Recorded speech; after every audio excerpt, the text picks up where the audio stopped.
তুই এসব আজাইরা কথা বলে মুড নষ্ট করিস না তো। মেজাজটাই খারাপ হয়, তোর সাথে আর ঘুরতে আসবো না, যা। আরে রাগ করিস কেন, বাদ দে, চল হাঁটি। ওরা দুজনে পার্কের ভিতরে ঘুরতে থাকে। সিনথিয়া আর আরহান ভালো বন্ধু, দুজনেই একসাথে বড় হয়েছে, এজন্য ওদের বন্ধুত্ব বেশ গভীর। সিনথিয়া ফুল কিনতে যায়, কয়েকটা ছেলে আসে সেখানে।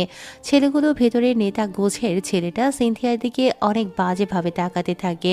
ছেলেটার নাম আরিয়ান। সিনথিয়াকে দেখে বলে, ওই তোরা দেখছিস মেয়েটা কত সুন্দর, মনে হচ্ছে সে শুধু আমার জন্য এসেছে এখানে। এই মেয়ে ফুল কিনবে? ফুল কেনা লাগবে না সোনা, আমি তোমাকে ফুল দিচ্ছি। মামা এখানে ঝামেলা কইরেন না, আপনারা আইসা খালি ঝামেলা কইরেন। চুপ শালা, দে ফুল দে। আরিয়ান কতগুলো গোলাপ কেড়ে নেয় দোকানদারের থেকে, সেগুলো সিনথিয়ার দিকে বাড়িয়ে দেয়। সিনথিয়াকে বলে, তোমার ঠোঁটের লিপস্টিক তো দারুণ, সেটা কি আমাকে খেতে দেবে? মুখ সামলে কথা বলুন। একটা মেয়েকে প্রথম দেখেই তার সাথে কুকুরের মতো আচরণ করছেন কেন? আমার তোমার ভালো লাগছে, গাল দুটো তো হেব্বি সুন্দর, একটা হামি দিতে চাই। আর একটা বাজে কথা বললে আপনার গালে কষে চড় দেব বলে দিচ্ছি। একটা চুমু তো দিতে পারো। শোনো মেয়ে, এই পার্কে অনেক মেয়ে আসে যারা টাকার জন্য বিছানায় শোয়। তোমাকে দেখে তেমনই মনে হয়েছে, বলো কত টাকার জন্য আমাদের সাথে যাবে? বেশি চাইবে না, তোমার ভালো লেগেছে, আমার তোমার লাগবেই, সেজন্য খুশি হয়ে তোমাকে বেশি দিতে পারি, বলো। সিনথিয়া ঠাস করে একটা চর বসিয়ে দেয় আরিয়ানের গালে। আরিয়ান মুস্কি হাসে সিনথিয়ার হাত ধরল। সিনথিয়া চিৎকার করে আরহানকে ডাক দেয়। আরহান দৌড়ে আসে সেখানে। কি হয়েছে সিনথি, আপনারা কারা ভাই? ওর সাথে এমন করছেন কেন? ওই এটা কে রে? মেয়ের প্রেমিক নাকি, হিরো নাকি রে? কিন্তু হিরোর চেহারাটা এমন কেন, কাজের লোকের মতো দেখতে? ভাই ওরে ছেড়ে দেন। ছাড়বো না। কি করবি রে? দয়া করে ছেড়ে দেন ভাই। যা সর এখান থেকে। আরিয়ান আরহানকে ধাক্কা দেয়। আরহান দূরে সরে যায়। সিনথিয়াকে টানতে থাকে ওরা। অনেক মানুষ জড়ো হয়েছে কিন্তু কেউ কিছু বোঝে না। আরহান এসে সিনথিয়ার হাত ধরল। আরহান চুপচাপ তাকিয়ে থাকে আরিয়ানের দিকে, গম্ভীর গলায় বলে, বললাম না মেয়েটাকে ছেড়ে দে। প্রথমে অনুরোধ করি, তারপর কি? তারপর মেরে ফেলি। শালা, তোকে তো আরিয়ান কথাটা বলে আরহানের দিকে ঘুষির জন্য হাত বাড়ায়। আরহান পাঁচটা নিজের হাত দিয়ে ধরে। সিনথিয়া অবাক হয়, এরকম আরহানকে সে কখনো দেখেনি। হাবাগোবা চুপচাপ স্বভাবের ছেলে সে, জীবনে কখনো মারামারিতে জড়ায়নি। আরিয়ান ছুরি বের করে, তখনই পুলিশ চলে আসে সেখানে। আরহান আরিয়ানের হাত ধরে বলে, ভাই আপনার হাত জোর করছি, দয়া করে মেয়েটাকে তুলে নিয়ে যাবেন না। পুলিশ এসে আরহানের কথা শুনতে থাকে। আরহানের কথা অনুসারে আরিয়ানকে তুলে নিয়ে যায় পুলিশ। আরহান সিনথিয়ার হাত ধরে সেখান থেকে নিয়ে আসে। সিনথিয়া কেবল আরহানকে দেখছে। আরহানের চোখে মুখে আজকে যে হিংস্রতা দেখেছে, যেটা বেশ ভয়ঙ্কর। এক মুহূর্তের জন্য সিনথিয়া যেন আরহানকে অচেনা মনে করেছে। তোর কি হয়েছিল? এভাবে ঘুষিটা কিভাবে ঠেকালে? শোন, একটা মেয়েকে কেউ তুলে নিয়ে যাবে সেটা আমি হতে দিতে পারি না। আর তুই তো আমার বন্ধু, তোর কোনো ক্ষতি আমি থাকতে সেটা হতে দিতে পারি বল? আমার মা ছাড়া আমার জন্য কাদার কেউ নেই, তাই এসব নিয়ে এখন ভয় করি না। আচ্ছা হয়েছে মিস্টার হিরো, আর ঘুরতে আসবো না এভাবে। বাপ রে। ওরা হাসতে হাসতে বাড়ির দিকে যেতে থাকে। মেহরাব সাহেব বাড়িতে এসে সবাইকে ডেকেছে। ডিনার করে সবাই বসে আছে। মেহরাব বলে, এসকে গ্রুপের চেয়ারম্যান অ্যাসিস্ট্যান্ট ফাহিম কল করেছিল, ওনার 3 দিন পর এখানে আসবে। সবাই রেডি হয়ে যাবে, আমাদের পরিবারের সবাই সেদিন তাকে গ্রহণ করবে। তিনি আসলে আমি তাকে এখানে আসার জন্য প্রস্তাব দেব। শোনো, তোমার মেয়ের বান্ধবী রিয়া আছে না, তার বিয়ে এই মাসের 15 তারিখে। এখনও অনেক দিন আছে। যেদিন শুভ্র আসবে তারপর দিন ওরা সবাই গ্রামে যাবে রিয়ার বিয়েতে। তোমাকে জানালাম। ঠিক আছে, ওর তো গাড়ি আছে নিজস্ব, সেদিন না হয় বড় গাড়িটা নেবে, তবে অরহান গাড়ি চালাবে। অরহান যেন সাথে যায়। আর তাছাড়া সেখানে অনেক কাজ থাকবে তোমার মেয়ের সাথে, হামিদ ভাইয়ের মেয়ে সিনথিয়াও যাবে। তোমার মেয়ে যে পাগলামি করবে সেগুলো সামলাবে কে? অরিত্রি প্রথমে না করতে চেয়েছিল সিনথিয়ার ব্যাপারে, কিন্তু পরক্ষণে ভাবে যদি সিনথিয়া যায় তবে আরহানের সাথে সিনথিয়ার কথা বলা যাবে সবাইকে, তার উপরে আরহানের কোনো ইফেক্ট পড়বে না। অরিত্রি রাজি হয়ে যায়। এখন অপেক্ষার পালা তার বাবার বস কবে আসবে দেশে। 3 দিন কেটে যায়। আজকে বাড়িতে সকাল থেকে অনেক পদের রান্না হয়েছে। সবকিছু আরহান, তার মা আরও কয়েকজন মিলে করেছে। অরিত্রি, মেহেরাব সবাই রেডি। আরহানকে ডাকে মেহেরাব সাহেব। আরহান এসে বলে, স্যার ডেকেছেন? হ্যাঁ, রেডি হও, তুমি নিয়ে যাবে আমাদেরকে। বাবা এখানেও সে ভালো লাগে না আমার। কি সমস্যা? আরহান দ্রুত রেডি হয়ে আসে। বাড়ির কাজ তার কমপ্লিট।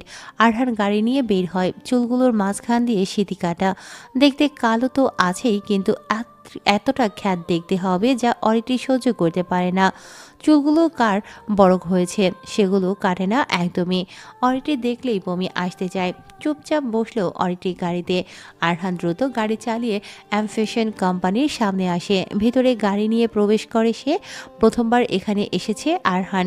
আরহান গাড়ি থেকে নেমে ওনাদের জন্য দরজা খুলে দেয়। গাড়ি থেকে নামে অরিত্রি আর মেহেরাব। অরিত্রিকে অনেক সুন্দর লাগছে। চুলগুলো ছেড়ে দেয়া লম্বা চুলে অরিত্রিকে একদম পরীর মতো লাগছে। অরিত্রি তার বাবার সাথে স্টেজে আসলো। আরহান চুপচাপ দূরে একটা চেয়ারে বসলো। কোম্পানির সব শ্রমিকেরা একসাথে আছে এখানে। অরিত্রি এঙ্কার হিসেবে আছে। কিছু সময় পর কতগুলো গাড়ি প্রবেশ করে কোম্পানির ভেতরে। অনেকগুলো সিকিউরিটি গার্ড সহ দামি গাড়ি থেকে শুভ্র নামলো ফাহিম শুভ্রের পেছনে। শুভ্র দেখতে বেশ হ্যান্ডসাম, পাকিস্তানের কোনো হিরোদের মতো। খোঁচা খোঁচা দাড়ির সাথে চুলগুলো বেশ স্টাইলে কাটা, গায়ে দামি পোশাক, স্যুটবুট পরা। শুভ্রের পেছনে মেহেরাব সাহেব, বাংলাদেশের বিজনেস আইকন, যে কিনা শুভ্রকে স্যার বলতে শুরু করেছে। মেয়েরা শুভ্রকে দেখেই ফিদা। আমাদের মধ্যে ইতিমধ্যে এসে পৌঁছেছেন এসকে গ্রুপের চেয়ারম্যান মিস্টার শুভ্র। আমরা সবাই তাকে করতালি দিয়ে স্বাগত জানাই। শুভ্র স্টেজে তাকায়। অরিত্রিকে দেখে সে, মেয়েটাকে আজকে অনেক বেশি গর্জিয়াস তো লাগছেই, সাথে বেশ সাবলীলভাবে কথা বলছে। শুভ্র এসে ভিআইপি সিটে বসল। সে অরিত্রির দিক থেকে চোখ সরাতেই পারছে না। একে একে কোম্পানির বড় বড় লোকেরা এসে শুভ্রকে ফুল দিতে থাকে। শুভ্র অনেক খুশি হয় তাকে গ্রহণ করার জন্য এত আয়োজন। শুভ্র মাইক্রোফোন হাতে নিল। অরিত্রিও তাকিয়ে আছে শুভ্রের দিকে। Hello everyone, my name is Shubhro. I am a chairman of SK Group. SK Group is a huge company in the international market. Big companies in every country want to work with us. কিন্তু আমি চাই আমার দেশের কোম্পানিকে সবার কাছে পরিচয় করে দেওয়া। তাই এসেছি আমার দেশের পণ্যকে নিজ দেশের ভিতরে সহ বাইরে সবখানে পৌঁছে দেওয়া। এজন্য দেশের 1 নম্বর কোম্পানি এম ফ্যাশনকে আমরা সিলেক্ট করেছি। আমরা ইনভেস্টর হয়ে তাকে 50 কোটি টাকা ইনভেস্ট করতে এসেছি। আরেকটা কাজও আছে, আমার কোম্পানির একজন ডিরেক্টর এদেশেই থাকে, তার বোনের বিয়ে আছে, আমি সেটার জন্যও এসেছি। ধন্যবাদ আমাকে এত সুন্দরভাবে অভ্যর্থনা জানানোর জন্য। আপনারা কাজ করুন সেরাটা দিয়ে, আপনাদের সবার জন্য বিশেষ পুরস্কার থাকবে। শুভ্র খুব সুন্দর করে কথাগুলো বলল। আরহান দূরে দাঁড়িয়ে দেখছে কত বড় মানুষ, বড় মানুষের বড় বড় ব্যাপার। মেহেরাব সাহেব আসলো শুভ্রের কাছে। শুভ্রকে বলল, স্যার যদি কিছু মনে না করেন আমার বাড়িতে চলুন, আপনার জন্য সব ব্যবস্থা করে রেখেছি। সেখান থেকেই না হয় কালকে যাবেন বিয়ের অনুষ্ঠানে। বিয়েটা কোথায় জানতে পারি কি? কিশোরপুর গ্রামে। সেখানে তো আমার মেয়েও যাবে, তার বান্ধবীর বিয়ে হচ্ছে সেখানে। তাই নাকি? কে সে? স্যার এই যে আমার মেয়ে Aritri. Hello sir. Hello. Shubhro হাত বাড়িয়ে দেয় অরিত্রির দিকে। অরিত্রির হাত কাঁপতে থাকে। এত বড় একজন লোক, তার উপর দেখতে একদম রাজপুত্রের মতো। অরিত্রি এরকম একজনেরই অপেক্ষাতে ছিল। অরিত্রি হাত বাড়ায়। শুভ্র হাত ধরে অরিত্রির দিকে তাকিয়ে থাকে। অরিত্রিও তাকিয়ে থাকে শুভ্রের দিকে। দুজন দুজনাকে দেখতে থাকে কয়েক সেকেন্ড। মেহেরাব সাহেব ডাক দেয় শুভ্রকে। হাত ছাড়ল তখন। জি, আপনি কোথায় যাবেন? আমি কিশোরপুর গ্রামে যাব। রিয়া আমার বান্ধবী, আর তার বিয়েতে যাব কালকে। রিয়া? হ্যাঁ রে, এই তো। আমার ডিরেক্টরের নাম রিফাত আর তার বোনের নাম রিয়া। বাহ, তাহলে চলেন একসাথেই যাই। আমার সাথে যাবেন? হ্যাঁ, কেন, কোনো সমস্যা? আরে আমি বড় হলেও আমি সবার সাথে মিশতে পারি, আমার গ্রাম ভালো লাগে। মেহরাব সাহেব চলেন, আপনাদের গাড়িতেই আমরা আপনার বাসায় যাব। শুভ্রের কথা শুনে মেহেরাব সাহেব অনেক খুশি হয়। ওরা সবাই একসাথে বের হলো। তারপর শুভ্র মেহেরাবদের সাথে বের হলো। আরহান গাড়ির কাছে দাঁড়িয়ে আছে। সবাইকে দেখে গাড়ির দরজা খুলে দেয় সে। শুভ্র আরহানের দিকে তাকায়। ছেলেটা দেখতে এমন কালো কেন? খ্যাতি স্টাইল শুভ্র বলে, ছেলেটা কে আঙ্কেল? আমি ড্রাইভার, সাথে বাড়ির কাজের লোক। ও আচ্ছা, ঠিক আছে, চলুন সবাই। শুভ্রের কথা শুনে মেহেরাব সাহেব কিছু বলল না, কেবল আরহানের দিকে তাকিয়ে থাকে। আরহান গাড়িতে উঠলো, বাকিরা সবাই উঠে বসেছে। আরহান গাড়ি চালাচ্ছে। ভেতরের লুকিং গ্লাসে আরহান দেখতে পায় অরিত্রী আর শুভ্র একে অপরের দিকে তাকাচ্ছেন। কিছু সময় পর সবাই একসাথে বাড়িতে এসে পৌঁছালো। শুভ্র গাড়ি থেকে নামে। বাড়ির সবাই শুভ্রকে দেখে অবাক হয়। এত সুন্দর স্মার্ট একটা ছেলে, দেখতেও মাশাআল্লাহ। আমেনা বেগম এগিয়ে এসে শুভ্রকে গ্রহণ করলেও শুভ্রকে মেহেরাব সাহেব পরিচয় করিয়ে দেয় সবার সাথে। শুভ্রকে পেয়ে বাড়ির সবাই ছোটাছুটি লাগিয়ে দিয়েছে। শুভ্রের আসার নিউজটা পুরো বিডিতে ছড়িয়ে পড়েছে। সবটা আকাশ দেখেছে। মিডিয়ার লোকজনও ছিল মেহেরাব সাহেবের ইভেন্টে। আকাশের কোম্পানির লোকজন বসে আছে, ইনভেস্টরও বসে আছে। এসব কি দেখছি মিস্টার আকাশ সাহেব? আপনি বলেছিলেন এসকে কোম্পানির সাথে আপনার কোম্পানির একটা ডিল হবে, কিন্তু মেহেরাব সাহেব তার কোম্পানির জন্য ঠিকই এসকে কোম্পানির চেয়ারম্যান শুভ্রকে তারা ইনভাইট করে নিয়ে এসেছে। সে নিজেই মেহেরাবের কোম্পানিতে ইনভেস্ট করতে চেয়েছে 100 থেকে 200 কোটি। যেখানে এসকে কোম্পানির নামটাই যথেষ্ট মার্কেট ভ্যালু বাড়ানোর, সেখানে তারা নিজ থেকে কোনো কোম্পানির উপরে ইনভেস্ট করতে যাচ্ছে। তার মানে বুঝতে পারছেন এমপ্যাশন কোম্পানি এখন কোথায় চলে যাবে। আমাদেরও ভুল হয়েছে আপনার কোম্পানিতে টাকা লাগানো। আমাদের উচিত ছিল মেহেরাবের সাথে কাজ করা। এভাবে চললে আর বেশি দিন লাগবে না আপনার কোম্পানি ডুবে যেতে। চলো সবাই। তৌহিদ হলো একজন ইনভেস্টর। ছোট বড় সব কোম্পানিতে তার আনাগোনা আছে। আকাশের কোম্পানির সবচাইতে বড় ইনভেস্টর তৌহিদ। কিন্তু শুভ্রের কাছে সে কিছুই নয়, বরং তৌহিদও চায় যে শুভ্রের মতো ইনভেস্টর হতে বা শুভ্রের সাথে কাজ করতে, কিন্তু সেসব আর হবে না। মেহেরাব সাহেব শুভ্রকে ঠিকই নিজের কোম্পানিতে নিয়ে চলে এসেছে। মার্কেট পাড়াতে এখন মেহেরাবকে নিয়ে চর্চা হচ্ছে। ড্যাড, আমাদের এই অবস্থার জন্য মেহরাব সাহেব দায়ী। তাকে কিছু করতে হবে। ওর কোম্পানিতে আমাদের লোক গিয়েছে না। একটা কাজ শুরু কর, নতুন প্রজেক্ট যখন মেহেরাব শুরু করবে, প্রোডাক্ট লম্ব করার আগেই রাতে সব কিছু পুড়িয়ে নষ্ট করে দিতে হবে। আর এখানে ডেমো তৈরি করা হয়, সেসব সারাতে হবে, তবেই মেহেরাব ধ্বংস হবে। আর তখনই আমরা এগিয়ে যাব। তোমার লোকেদের কাজ নামিয়ে দাও। চিন্তা নেই ড্যাড, তারা যত সময় কাজ করবে, চিন্তা নেই এইসব নিয়ে। আকাশ সিগারেট খেতে থাকে। মাথার মধ্যে মেহেরাবকে নিয়ে অনেক চিন্তা। শুভ্রকে তার রুম দেখিয়ে দেয়া হয়। মাথার ভেতরে অরিত্রী ঘুরছে। এভাবে কখনো শুভ্র কোনো মেয়েকে দেখেনি। মেয়েটার ভেতরে একটা আলাদা মাধুর্যতা আছে। শুভ্র রাতের খাবার খেয়ে ছাদে আসলো। শীতের রাত, কুয়াশা পড়েছে বেশ, মৃদু শীতল প্রবাহ বইছে। বেশ ভালো লাগছে শুভ্রের। পায়চারি করছে। ওদিকে অরিত্রী বিছানায় বসে। আরহান সোফাতে বসা। আরহান অরিত্রীকে বলে, ম্যাম, একটা কথা বলবো? বল। আপনারা শুভ্র স্যারকে অনেক সুন্দর মানাচ্ছিল। আপনারা এক হলে দেখতে বেশ ভালো লাগবে। চুপ থাকতো, এসব কথা শুনতে ইচ্ছে করে না। কিন্তু ছেলেকে দেখতে অনেক ভালো লাগছিল আর সুন্দরও আছে বেশ। আপনি তার হতে পারেন। এমন ছেলেকেই আমি সব সময় মনে মনে চাইতাম, কিন্তু আমার ভাগ্যটা দেখ কত খারাপ। তোর মতো একটা ছেলে আমার কপালে জুটেছে। আমি স্বপ্নেও কখনো ভাবিনি যে তোর মতো একটা অশিক্ষিত, দেখতে কালো কাজের ছেলেকে আমার বিয়ে করতে হবে। আল্লাহ আমার সাথেই কেন এমন করলো? আমার তো কোনো দোষ ছিল না। আমি তো চেয়েছিলাম আমার মতো করে থাকতে, কিন্তু মাঝখান থেকে তুই এসে আমার সব কিছু তছনছ করে দিলি। আচ্ছা, তোর কি একটু খারাপ লাগে না? তোকে এত অপমান করি আমি, ইচ্ছে করে না আমায় ছেড়ে চলে যেতে? আমি তোকে একটুও সহ্য করতে পারি না। অরিত্রী কেঁদে ফেলে। আরহান কিছু বলে না, মাথা নিচু করে নিয়েছে। সে কি বলবে? তার নিজের ভালো লাগাটাও তো কখনো মূল্য পায়নি। সবাই তো শুধু অরিত্রীর কথাটাই দেখেছে, কিন্তু তার ভালো লাগাটা কি কখনো দেখেনি তারা? তার কি দোষ? সে নীরবতা ভেঙে প্রশ্ন করল, আমি তো কিছু করিনি ম্যাম। অনেক কষ্ট হয় আপনার, তাই না? কিন্তু কিছু করার নেই। তবে আপনি চাইলে ওই স্যারের সাথে মিশতে পারেন। আপনাকে আসলে সুন্দর পাত্রেই মানায়। আপনি আমাকে তো গ্রহণ করবেন না জানি, কেউ সেটা নিয়ে কিছু বলবেও না। আপনার ফ্যামিলিও রাজি হয়ে যাবে শুভ্রের বিষয়টা নিয়ে। অরিত্রী কিছু বলল না। মন খারাপ করে রুম থেকে বের হলো। গায়ে একটি চাদর। সে সোজা ছাদের দিকে চলে আসে। আরহান সোফাতে বসে কেঁদে দেয়। সত্য বলতে আরহান যে অরিত্রীকে পছন্দ করে না তা কিন্তু নয়। অরিত্রীকে যে কোনো ছেলেই পছন্দ করবে, আর আরহান তো বেশি পছন্দ করে, কারণ ছোটবেলা থেকেই আরহান অরিত্রী বলতে এক প্রকার পাগল ছিল। অরিত্রীকে একবার কুকুর কামড় দিতে এসেছিল। আরহান অরিত্রীকে বাঁচানোর জন্য আরহান নিজে অরিত্রীকে ধরে রাখে, আর কুকুরটা এসে আরহানকে অনেকগুলো কামড় দেয়। কিন্তু আরহান বোঝেনি অরিত্রীকে ধরার জন্য মেহেরাব সাহেব তাকে অনেক মেরেছিল, গরিব বলে গালি দিয়েছিল, বলেছিল ছোট লোকের জাত, গরিব হয়ে তোর মতো নোংরা ছেলের হাত আমার মেয়েকে ধরার সাহস দেখায় কিভাবে? তোর হাত আমি কেটে ফেলবো। মেহেরাব সাহেবের পা জড়িয়ে ধরে আরহানের মা। সেসব অনেকে ভুলে গেলেও আরহান সেটা ভোলেনি। মনের ভেতরে বিশাল একটা জিদ জমা করে রাখে আরহান। আরও একবার অরিত্রীর একটা পোষা টিয়া পাখি ছিল, সেটা খাঁচা থেকে বের হয়ে একতলা ঘরের জানালার সামসাইডের উপরে গিয়ে বসে। অরিত্রী পাখিটার জন্য অনেক কান্না করে। তখন আরহান ক্লাস 8-এ পড়ে, আর অরিত্রী তখন ক্লাস 4-এ। অরিত্রীর জন্য আরহান সেখানে উঠে পাখিটা ধরতেই পা ফসকে স্লিপ করে নিচে পড়ে যায়, পা ভাঙে তার। তবুও খোঁড়াতে খোঁড়াতে অরিত্রীর কাছে আসে সে, অরিত্রীর হাত ধরে পাখিটা দেয়। সেবার আমিনা বেগম এসে আরহানকে কথা শোনায়।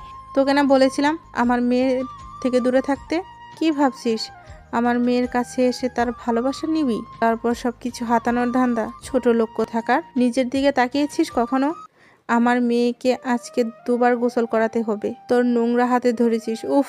আমিনা বেগম অরিত্রীকে ভেতরে নিয়ে চলে যায়। মাহিমা বেগম আসে তার ছেলের কাছে। অরিত্রীর কাছে যাওয়ার অপরাধে আরহানকে অরিত্রীর মা অনেক মেরেছে।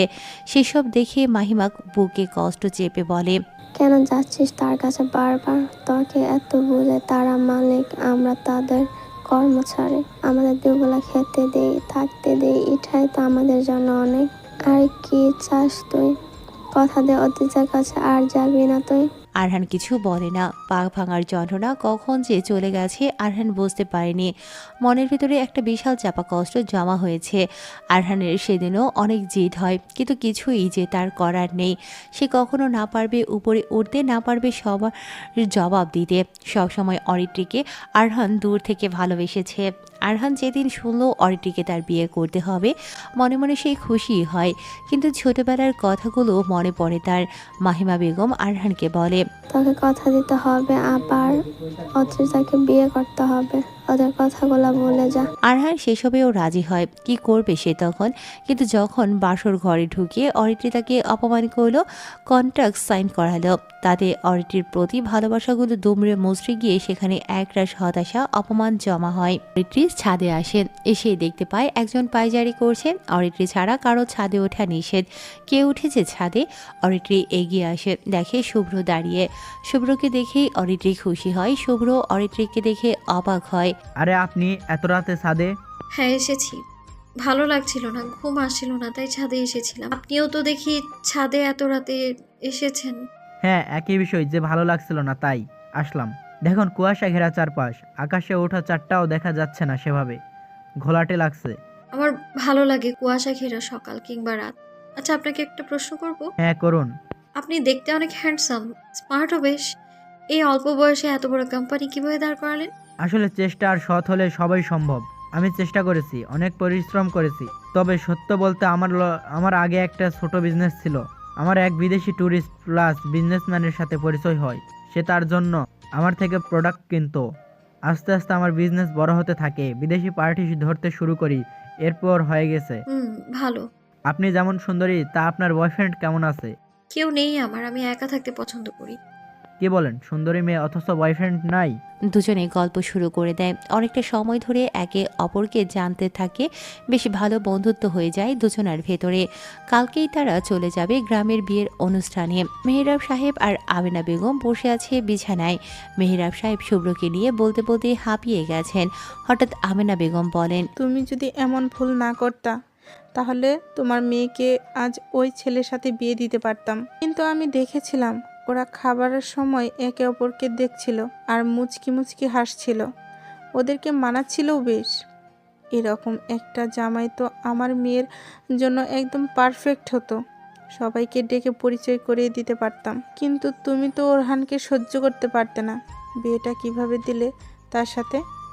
বললাম না জিদ থেকে? তোমার মেয়ে যেটা করছে সেটা অনেক বড় কিছু, যা হবার হয়েছে। যদি তোমার মেয়ে শুভ্রকে নিজের প্রেমে পড়াতে পারে তখন না হয় অরহানকে বলে ডিভোর্স করাবো। এখন বাদ দাও। আমেনা আর কথা বলল না, মেহরাবের দিকে কপাল কুঁচকে তাকিয়ে থাকে। মেহরাব সাহেব আর কিছু বলে না, শুয়ে পড়েন নিজের জায়গাতে। ওদিকে আরহান অনেকটা সময় অরিত্রার জন্য অপেক্ষা করতে থাকে, কিন্তু অরিত্রি আসে না। সে রুম থেকে বের হয়, অরিত্রি ছাদে আসে, যেটা আরহান বুঝতে পারে, কারণ অরিত্রি ছাদে সব সময় আসে। কি করবে সে, যাবে কি যাবে না ভাবতে ভাবতে ছাদে উঠল। ছাদের দরজা সরিয়ে যখন সে পা রাখে ছাদে, দেখতে পায় শুভ্র আর অরিত্রি দাঁড়িয়ে আছে। দুজনে বেশ হেসে হেসে গল্প করছে। আরহান দীর্ঘ একটা শ্বাস ছাড়ে। সে তাড়াতাড়ি সেখান থেকে চলে আসে, নিজের রুমে আসে। সে সোফাতে শুয়ে পড়ে। আরহান সে সিদ্ধান্ত নেয় কখনো সে আর অরিত্রির রুমে আসবে না। স্বামীর অধিকার যেহেতু নেই, তাই তার সাথে থাকাটাও কখনো মানায় না।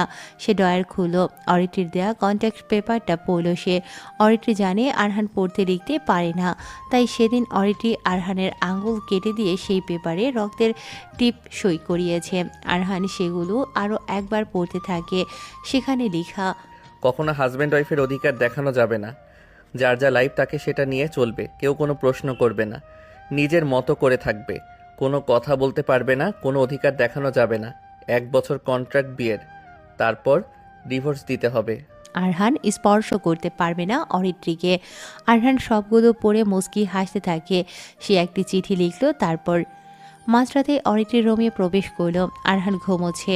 অরিত্রি তার দিকে তাকালো না, সে বিছানায় শুয়ে পড়ে। কালকে সকাল সকাল বের হতে হবে। বন্ধুরা সবাই আসবে তাদের বাড়িতে, একসাথে বড় মাইক্রোতে করে যাবে তারা। অরিত্রি ভাবতে ভাবতে ঘুমিয়ে পড়ে। আরহান শোয়া থেকে উঠল, সে ঘুমোয়নি। অরিত্রির দিকে তাকালো, চাদর নিয়ে ঘুমিয়েছে, গায়ে কম্বল দেয়নি। অরিত্রির কাছে যায়, কম্বল গায়ে তুলে দিয়ে বাতি নিভিয়ে আরহান শুয়ে পড়ে। তারপর সকাল হয়। তিথি রেডি হয়েছে, কালো রঙের সোয়েটার পরেছে, সাথে টাইট জিন্স, বেশ ভালোই লাগছে তিথিকে। মিহান এসে বসে আছে সেই কখন। মিহান আর তিথির মা মার্জেদা খাতুন গল্প করছিল। তিথি রেডি হয়ে লাগেজ নিয়ে ওদের সামনে আসলো। এই তো তিথি রেডি হয়েছি, মিহান বাসে করে চলে যাবে বুঝলি, কিন্তু মিহান ফোন করলে যদি না ধরিস তোর খবর আছে বলে দিলাম। আচ্ছা আম্মু, আমি যাই, আর একটু জলদি যেতে বলেছে। তিথি, ঠোঁটের উপর থেকে লিপস্টিক সরাও, ভালো লাগছে না। কেন? আমি তো দেখলাম সুন্দর লাগছে। না লাগছে না, গাঢ় লিপস্টিক একদম ভালো না। পারবো না মুছতে। তিথি বেয়াদবি করবি না, যা বলছে মুছে নে, হালকা দিবি যা এক্ষুনি। ওফ আম্মু, ভালো লাগে না। ধ্যাত। তিথি ভেতরে এসে আবার মুছে নেয় সব কিছু। ঠিকভাবে সেজে বের হয় সে, কারো সাথে আর কথা না বলে দ্রুত চলে আসে। ওদিকে ঈশিতা রেডি হয়ে বের হলো। গেট খুলতেই দেখতে পায় ইরফান দাঁড়িয়ে আছে। ইরফানকে দেখে বলে, কি ব্যাপার, তুই কখন আসছিস? অনেক আগে, তোর জন্য অপেক্ষা করছিলাম। কল দিলি না কেন? ভিতরে আসতে পারতি। তোর জন্য অপেক্ষা করতে ভালো লাগছিল। ইস, ঢং কত, চল এখন। ওদিকে তৌসি তন্ময়ও বের হয়েছে। এক এক করে সবাই অরিত্রির বাড়িতে চলে এসেছে। তারপর অরিত্রির বাড়িতে এসে সবাই বসেছে। আমেনা বেগম মেহরাব সাহেব আসলো সবার সাথে দেখা করতে, সবার সাথে কথা বলতে থাকে। সবাই বেশ সেজে গুজে এসেছে। শুভ্রকে ডেকে দিয়েছে আরহান, শুভ্রের রুম পরিষ্কার করে দিচ্ছে আরহান। শুভ্র ওয়াশরুম থেকে বের হয়েছে, আয়নার সামনে দাঁড়িয়ে লাকেজ থেকে দামি টি শার্ট পরল, তার উপরে একটা আরও দামি সাদা কালারের হুডি পরে নেয়। চুলগুলো সুন্দর করে সাজিয়ে বডি স্প্রে দিয়ে রেডি হয়ে যায়। তোমার নাম কি? তুমি না অরিত্রের ড্রাইভার? অরহান। হ্যাঁ, গাড়ি চালক, ওনার। তাহলে বাড়িতে কি করো? এসব তো কাজের লোক করবে, তুমি এখানে কেন? আসলে স্যার, আমি মাঝে মাঝে ড্রাইভারের কাজ করি আর সারা সময় বাড়ির কাজ। ও আচ্ছা, ঠিক আছে। শুভ্র বের হয়। আরহানেরও কাজ শেষ, সে চলে আসে রান্নাঘরে। শুভ্র হাঁটতে হাঁটতে সবার কাছে আসলো। শুভ্রকে দেখেই সবাই হা হয়ে যায়, যেন মনে হচ্ছে তুর্কিশ কোনো নায়ক। শুভ্রকে দেখেই তৌসি বলল, আঙ্কেল, উনি কে? আমাদের অরিত্রী বয়ফ্রেন্ড, আগে পরিচয় করিয়ে দিলেন না যে। হ্যালো ভাইয়া। আরে উনি মানে? মনে হচ্ছে আপনারা অরিত্রের ফ্রেন্ডস। আমি শুভ্র, অরিত্রের কাছের একজন। দেখলি, বলেছিলাম না, অরিত্রী যেমন সুন্দরী, অরিত্রীর বয়ফ্রেন্ডও সুন্দর হবে। মানে এদের দুজনকে যা লাগবে না, আমি ভেবেই অজ্ঞান হয়ে যাচ্ছি। অরিত্রীর কি কপাল, এভাবে একজনকে পাবে। আরে কোনো ব্যাপার না, আসলে বিষয়টা ওরকম না। বুঝতে পেরেছি আপনি লজ্জা পাচ্ছেন। না না, অরিত্রি কোথায়? তোমরা সকালের খাবার খাও, আমি দেখছি তার রেডি হওয়া কত দূর হয়েছে। ওরহান সবাইকে সকালের খাবার দে। আমেনা কথা বলে ঘুরে তাকায়। আরহান সেখানেই ছিল, সবকিছু শুনেছে সে, কিন্তু কিছু যে তার বলার নেই। সে এমনিতেই কন্টাকে বিয়ের কাজ সম্পূর্ণ করে, আবার তার উপর বাড়ির কেউ তাকে পরিচয় দিতে ইচ্ছুক নয়। সেখানে কেন সে এত হাসির পাত্র হবে? আমেনা বেগম চলে আসে। মেয়ের রুমে আসলেও অরিত্রি রেডি হয়েছে। আজকে সে অনেক দ্রুত উঠেছিল, কিন্তু রেডি হতে দেরি হয়ে যায়। কি ব্যাপার, তোর এখনো রেডি হওয়া বাকি? তোর সব ফ্রেন্ডসরা এসে বসে আছে। আর শোন, শুভ্রকে তোর বন্ধুরা বয়ফ্রেন্ড মনে করছে। থাক, ওদেরকে কিছু বলিস না। আমার কিন্তু ছেলেটাকে ভালো লাগছে। ওরহানকে কোনোভাবে ডিভোর্স দিতে পারিস? মেজাজ এখন খারাপ করবে না মা। কি পাইছো আমাকে? হ্যাঁ, যখন যেটা বলবো সেটাই চাপিয়ে দিবা। আমার কি একটু শান্তি দিতে পারো না আমায়? ওরহানকে বিয়ে করতে রাজি ছিলাম না, তবু জোর করে বিয়ে করিয়েছো। এখন বলছো ডিভোর্স দিতে। সমস্যাটা কি? ওরহানকে মেনে নিতে পারছি না। হ্যাঁ, ডিভোর্স দিব, তবে 1 বছর পর। সবে তো 1 মাস হয়েছে। আমি যাচ্ছি। এ কি, তোর টেবিলে ওটা কি ফুল? আমিনা বেগমের চোখ চলে যায় টেবিলের দিকে। একটা সাদা রঙের অচেনা ফুল দেখতে পায়, আর পাশে একটি কাগজ। অরিত্রির সাথে সাথে সেগুলো সরিয়ে নিয়ে বলে, যাও, আমি এখন সাজবো, দেরি হচ্ছে। খাবার দাও, আমি আসছি। কিন্তু ওটা কি? জানি না, যাও এখন। অরিত্রির মা আর কিছু না বলে সেখান থেকে চলে যায়। অরিত্রির টেবিলে আবার সেই ফুল আর কাগজটা রাখে। ফুলটা একটি বুনো ফুল, যেগুলো সাধারণত ক্যাকটাস ফুল নামেও পরিচিত। ফুলটির বৈজ্ঞানিক নাম অ্যাপিফিলাম অক্সিপেটালাম। এটি বিশ্বের সবচেয়ে দামি এবং দুষ্প্রাপ্য ফুল। অরিত্রির অঞ্চলের মানুষের কাছে এই ফুল বৃক্ষকমল নামে পরিচিত। এটি ক্যাকটাস জাতীয় ফুল। অরিত্রি মনে করার চেষ্টা করে এই কোমল ফুলটি তাদের বাগানে আছে কিনা, কিন্তু এমন টাইপের ফুল তো নেই। কি ফুল এটা? অরিত্রি আজ অনেক সকালে ঘুম থেকে উঠে বাহিরে যায়। সে উঠানে ফুল বাগানের কাছে পায়চারি করছিল অরিত্রি। সিনথিয়া ফুল গাছগুলোতে পানি দিচ্ছিল। এমন সময় সেখানে দারোয়ান আসে। অরিত্রিকে বলে, ছোট ম্যাডাম, আপনার জন্য এটা একজন পাঠিয়েছে। একটা ছোট বাচ্চা ছেলে এসে বলল আপনাকে দিতে, আপনার কাছে পৌঁছে দিলাম। অরিত্রি সেটা হাতে বাড়িয়ে নেয়। একটা সাদা কাগজ আর সাদা একটি ফুল। ফুলটা তার বাগানের নয়। অরিত্রি সোজা রুমে চলে আসে। রুমে এসে কাগজের ভাঁজ খুলে দেখে সেখানে একটি চিঠি লেখা। হাতে লেখাটা অনেক সুন্দর। আর চিঠি পড়ে অরিত্রির মাথা ঘুরতে শুরু করে, কারণ এতটা গোছালো বাংলা লেখা এর আগে কখনো অরিত্রি পড়েনি। মানে এতটা কঠিন অর্থবহুল লেখা কি লিখবে? সেখানে লেখা ছিল, কথা ছিল আলাদা হলে আমরা আকাশ ভাগ করে নেব। তুমি তোমার আকাশটুকুতে চোখ বুলাবা, আমি আমার টুকুতে। কথা ছিল কখনো চন্দ্রমুখীর গন্ধ এলে জানালায় আমরা এক টুকরো প্রাকৃতিক হাসি হাসব নিজেদের আকাশপানে চেয়ে। আমি হাসি জীবনানন্দ পড়তে পড়তে তোমার স্মৃতির ঘ্রাণ পাই। চর্যাপদের অর্থ বোঝার মতন আমাদের সম্পর্কের হিসেব করি, পাই না কিছু, তবুও হাসি। সুখের ঘ্রাণ আসে, চিনচিনে সুখ। এ পাড়া থেকে তোমার আকাশ ঘোলাটে, বুঝতে চেষ্টা করি ও আকাশে চন্দ্রমুখী ঝিকমিকি হয়ে গন্ধ ছড়ায় নাকি। ঝাপসা চোখ ভিজে আসে উত্তরে কুয়াশায়। কেমন আছো আকাশ তুমি? প্রশ্ন করি তোমার গণ্ডিতে মুখ করে। আকাশ উত্তর দেয় না, শুনে না বোধ হয়। তোমার আকাশ কি বধির? না আমি শূন্য, এমন তো নয়। আমি মিশে গেছি তোমার শূন্যতার গহ্বরে। মনে হয় শূন্যতা শূন্যতা সব। এই চিরকুটির কি মানে থাকবে? এটা কে লিখতে পারে? অরিত্রি আরহানকে ডাক দেয়। আরহান আসে, জানতে চায় কে দিতে পারে এসব। আরহান কিছুই জানে না। অরিত্রিও বুঝতে পারে আরহান জানবে কিভাবে। তবে অরিত্রি চিঠিটা রেখে দেয়। কেন যেন ওর অনেক ভালো লাগলো চিরকুটটা। এসব দেখতে দেখতেই দেরি হয়ে যায় অরিত্রির। এখন রেডি হওয়া শেষ। অরিত্রি 2 পিস পরেছে। ওড়না বাদ দিয়ে ওড়না ব্যবহার করে না সে। চুলগুলোর স্টাইল করে বেঁধে নিয়েছে, হালকা সেজেছে। লেডিস সুইটার পরে নিয়ে এবার ওড়না পেঁচিয়ে নিয়েছে সে। পায়ে সাদা লেডিস স্কেটস, হাত মোজা পরে নিয়ে ব্যাগ হাতে বের হলো অরিত্রি। সিঁড়ি দিয়ে যখন নামছে অরিত্রিকে সবাই হা করে তাকিয়ে দেখছে। মেয়েটা এমনিতেও সুন্দর, তার উপর হালকা সাজাতে বেশি সুন্দর দেখাচ্ছে। শুভ্র তাকিয়ে থাকে তার দিকে। অরিত্রি এসে বসলেও শুভ্রের পাশে সবাই ছবি তোলা শুরু করে দুজনের। দোস্ত, তোদের দুজনকে অনেক সুন্দর লাগছে। এত সুইট কাপল তোরা, ওয়াও। হ্যাঁ, মারাত্মক কিউট। থাম তোরা, খাবার খেয়েছিস? না, তোর জন্য বসেছিলাম। আচ্ছা শুরু কর। আরহান সবাইকে খাবার দেয়। অরিত্রি আর শুভ্রের কাছে আসলো। শুভ্র নিজে বেড়ে নিতে থাকে, অরিত্রিকেও সে নিজে বেড়ে দেয়। ওর মা বাবা এটা দেখে হাসতে থাকে।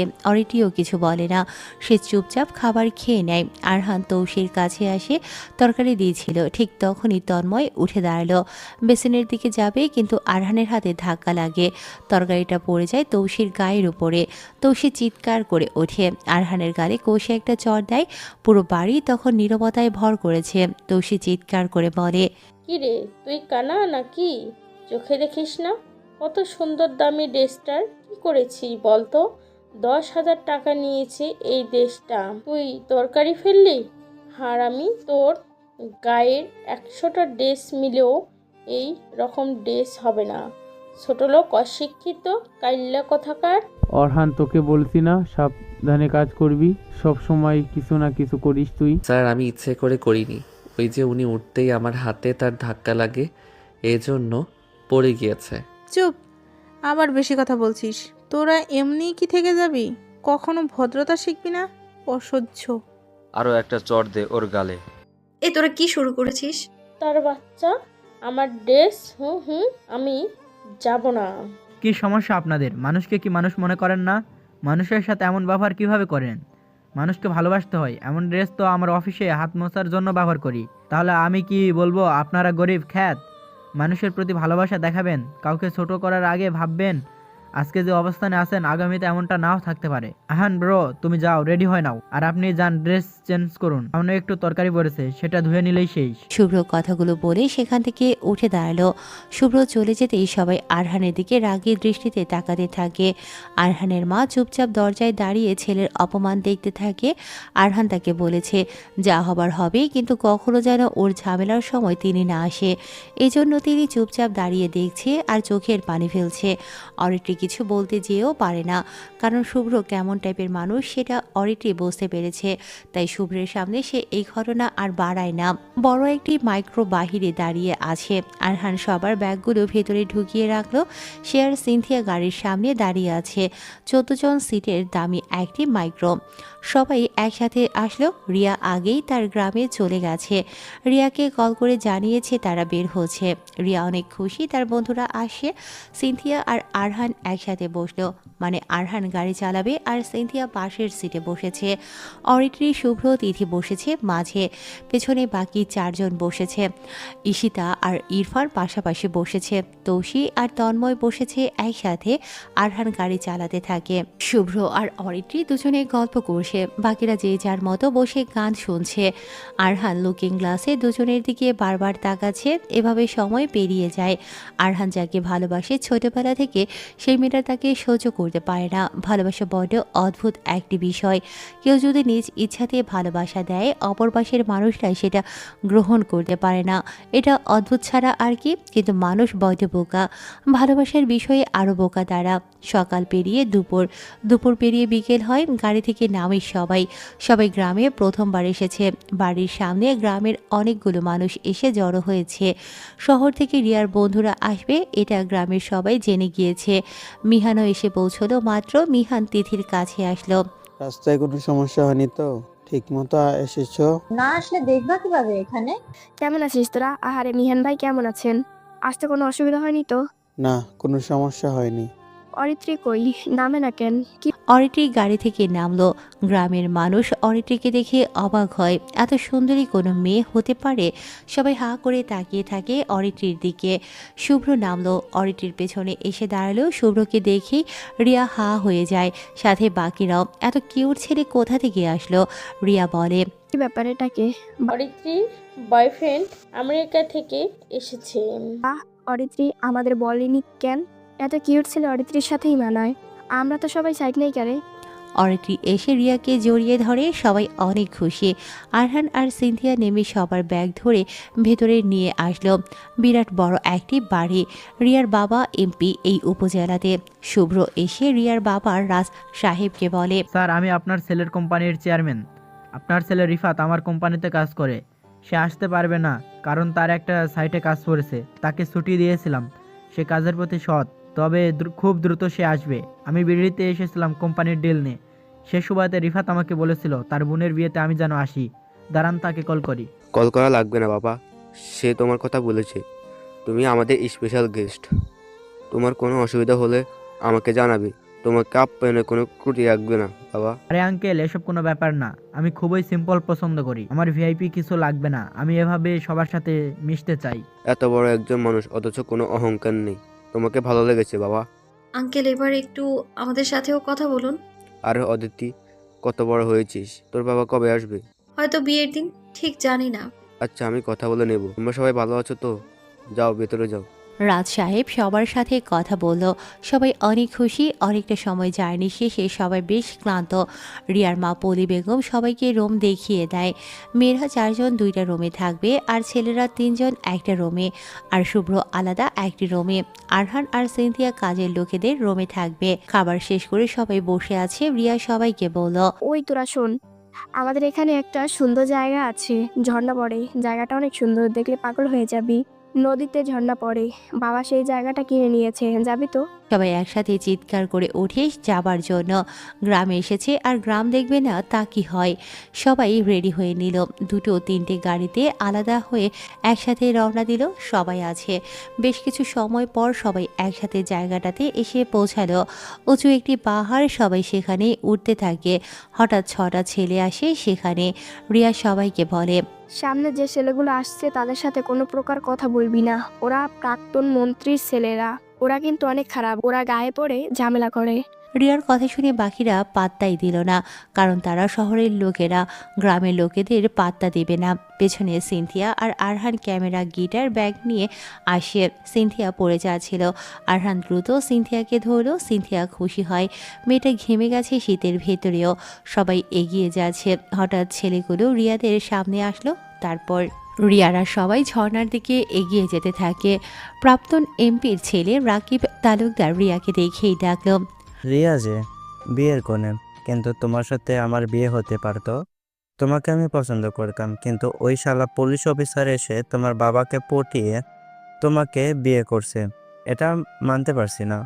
আমি কিন্তু আরো বেশি আদর করতে পারতাম তোমাকে। বেয়াদব একটা, সামনে থেকে দূর হয়ে যা।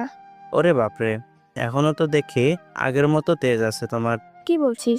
দেখ, তোর কথা সহ্য হয় না আমার। বন্ধুরা আসছে ঢাকা থেকে, বেয়াদবি করবি না।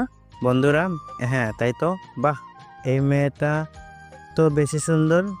উফ, চুলগুলো কত সুন্দর। রাকিব কথাগুলো বলে অরিত্রির চুলে হাতও দিয়ে দেয়। সাথে সাথে শুভ্র এগিয়ে আসে রাকিবের দিকে। শুভ্রের জামার কলার টেনে ধরে সরিয়ে দেয় রাকিব। শুভ্র আবার আসে। তখন হাসিব নামের ছেলেটা বলে, ওই চান্দু, কাছে আসবি না? চিনস না আমাদের? তোরা শহরের পোলা, আমরা কিন্তু গ্রামের। মারবো তা পালাতেও পারবি না। তোদের সাহস কি করে হয় আমার বন্ধুদের গায়ে হাত দেওয়ার? মামুনি, তোমাকে তো পেলাম না। তোমার এই বান্ধবীটারে ভালো লাগছে। উফ, কি গাল। রাকিব এবার অরিত্রের গাল স্পর্শ করে। অরিত্রের ঠাস করে 2টো চর বসিয়ে দেয় রাকিবের গালে। রাকিব হাসতে থাকে। অরিত্রের ওড়না কেড়ে নেয় রাকিব। ইরফান, তন্ময়, মিহান এগিয়ে আসে। রাকিবের ছেলেরাও এগিয়ে আসে। ওরা হাতে ছুরি বের করে। শুভ্র এসে রাকিবের গালে ঘুষি দেয়। রাকিবরা এসে শুভ্রকে মারতে শুরু করে। অনেক অবস্থা খারাপ হয়। রিয়া বলে, আমার বাবাকে এক্ষুনি ফোন দিচ্ছি। তোদের সব কয়টাকে আমি যদি আজকে মেরে না ফেলছি তাহলে দেখে নিস। রাকিব রিয়ার থেকে ফোনটা কেড়ে নেয়। ওর বন্ধুরা শুভ্রকে ছাড়িয়ে নেয়। রাকিব অরিত্রির কাছে আসে। অরিত্রিকে পাহাড়ের উপরে নিয়ে আসে টেনে। সবাই দৌড়ে ওদের পেছনে আসে। আরহান এগিয়ে আসতে যাবে। সিনথিয়া বলে, যাস না, ওদের হাতে ছুরি আছে, ওরা কিন্তু তোরে মারবে। আরহান থেমে যায়। অরিত্রিকে রাকিব বলে, অনেক হাতের জোর তোর, তাই না? তোকে আমি যে কি আজ করব তুই জানিস না। আমার হাত ছাড় বলছি। তুই চিনিস না আমি কে? খুঁজে বের করে কুত্তার মতো পারবে সবাই। আরে ধুর, আমার কিচ্ছু হবে না। শোন, তোকে আমি এখন চুমু খাবো, সবাই সেটা ভিডিও করবে। আমাকে চর মারলি, সেটা শাস্তি তোকেই পেতে হবে। আমার বন্ধুর কিছু হলে তোকে মেরে ফেলবো। ওই হাসিব, সবগুলোকে পিটাম। যে কথা বলবে তাকে আজকে অনেক খারাপ অবস্থা করবে। কোনো মেয়েকে বাদ রাখবি না। ছেলেগুলো আসলে ছুরি মারবে। ঠিক আছে বস, আপনি কাজ শুরু করেন। রাকিব অরিটির গালে চুমু দিতে যায়। সবাই এগিয়ে আসতে থাকে কিন্তু হাসিবেরা সবাইকে মারতে শুরু করে। এমন সময় আরহান আসে সেখানে। রাকিবের কাঁধে হাত রাখলো। বস একবার এদিকে তাকান। শালা তুই কে রে? রাকিব ঘুরতেই আরহান জোরে একটা ঘুষি দেয়। রাকিব পড়ে যায় মাটিতে। আরহানের কাছে আসে আরও দুজন ছেলে। আরহান মারতে যায়। পেছন থেকে রাকিব ছুরি মারতে যায় আরহানকে। সিনথিয়া ডাক দেয় আরহানকে। আরহান ঘুরতেই হাতে ছুরিটা লাগলো তার। আরহানের হাত কেটে রক্ত পড়তে থাকে। আরহান হাত দিয়ে কাটা জায়গা চেপে ধরে। রাকিব অরিত্রির কাছে আসলো। অরিত্রিকে বলে, তোর জন্য তো দেখি সবাই মরতে চায়, তাহলে তুই মর। কি বলেছিলি যেন? তোর লোকেরা আমাকে কুত্তার মতো মারবে। আগে তুই বাঁচতে পারিস কিনা? রাকিব কথাটা বলেই অরিত্রিকে পাহাড় থেকে ধাক্কা দেয়। নিচে গভীর নদী। অরিত্রি সেই নদীতে গিয়ে পড়ে।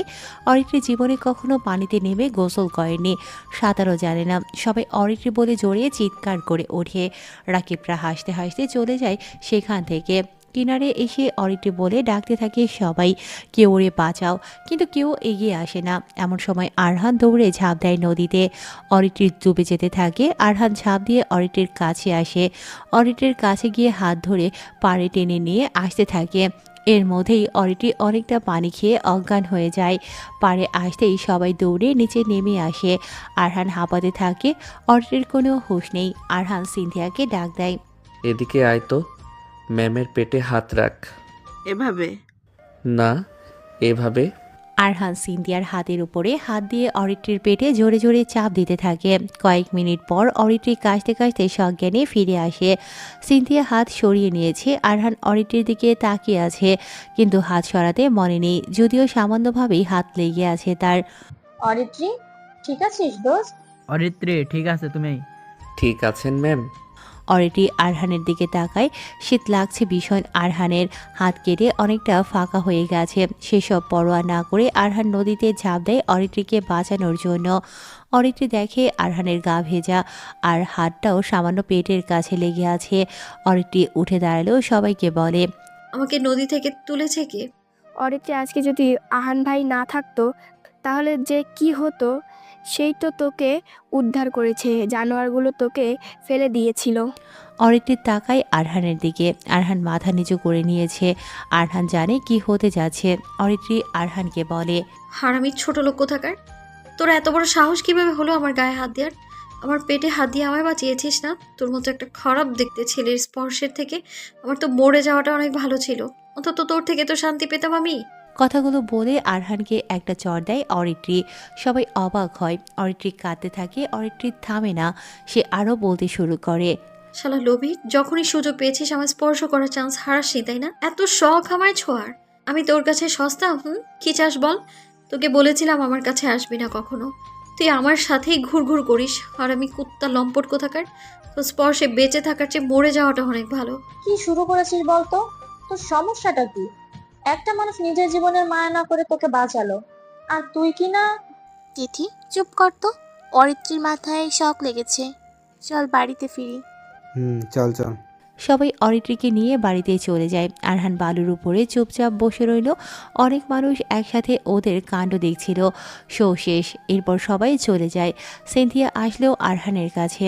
আরহানের কাঁধে হাত রাখে সিনথিয়া বলল, তোকে বলছিলাম যাবি না, দেখলি তো কি করলো? ছোট থেকে এসব সহ্য করে আসছিস, কবে জবাব দিবি? তোর কি অনেক ভালো লাগে অপমান শুনতে? ইচ্ছে করে কানের নিচে ওনারে কষে কয়েকটা চড় মারি। কি ভাবে নিজেকে তিনি?